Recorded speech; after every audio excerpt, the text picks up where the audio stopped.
Assalamualaikum warahmatullahi wabarakatuh. Apa kabar kalian semua?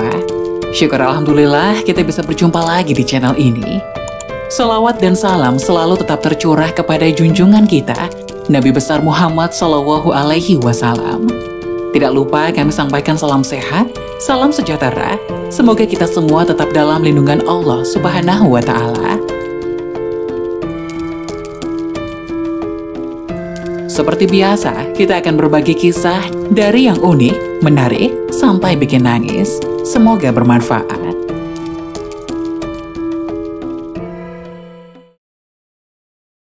Dua perkara yang menjadi penyebab orang malas berdoa.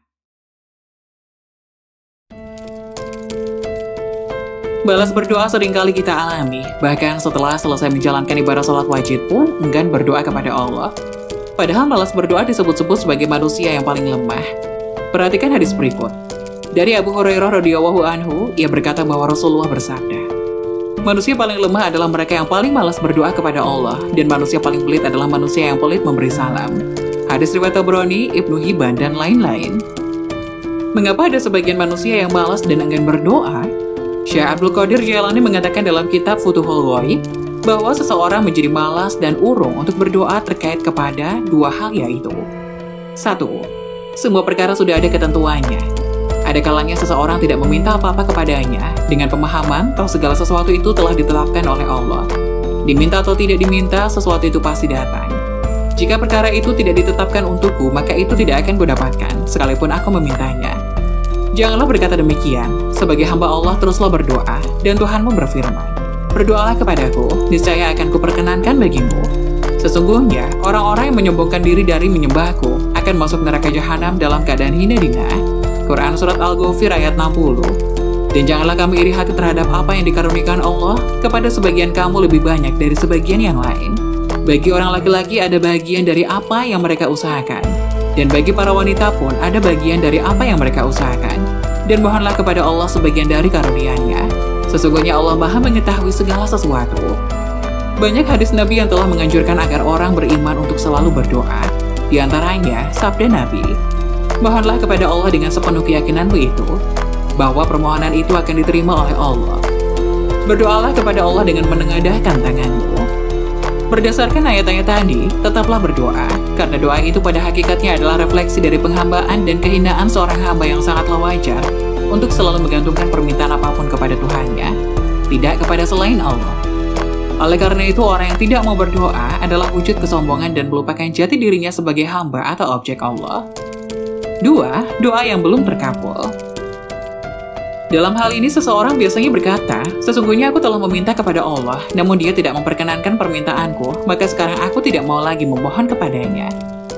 Jika suatu perkara yang diminta Allah dipenuhi, memang akan memperkokoh keimanan dan keyakinan seseorang kepada Allah termasuk kesadaran dan keesaannya. Hal ini akan melatih seseorang untuk terus memohon kepada Allah, bukan selain Dia. Namun sebaliknya sering terjadi, doanya tidaklah dikabulkan. Walau sangat keras ikhtiarnya untuk terus berdoa dan meminta kepada Allah, di pihak lain orang yang jarang berdoa atau biasa-biasa saja, malah sering terlihat oleh dirinya malah mendapat karunia Allah terpenuhi permintaannya. Janganlah begitu, tetaplah berdoa. Jika perkara tidak diperuntukkan kepadamu, jika diri tetap miskin, maka Allah akan mengaruniakan rasa cukup, rasa gembira walaupun dalam keadaan miskin. Contoh lainnya jika berhutang, Allah akan berupaya melunakkan hati pemberi hutang, karena sesungguhnya dialah pemilik hati. Dengan begitu pemberi hutang tidak mendesak dan menekan, malah memberikan keringanan atau bahkan menghapuskan hutangnya. Yakinlah bahwa Allah tidak menyia-nyiakan doa seseorang.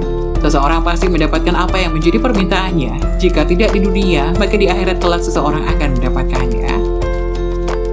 Nabi Shallallahu Alaihi Wasallam bersabda bahwa di hari perhitungan kelak, orang beriman akan melihat di dalam catatan perbuatannya beberapa perbuatan baik yang tidak dilaksanakan dan ia sendiri tidak menyadarinya. Ia akan ditanya, kenalkah kamu dengan perbuatan itu?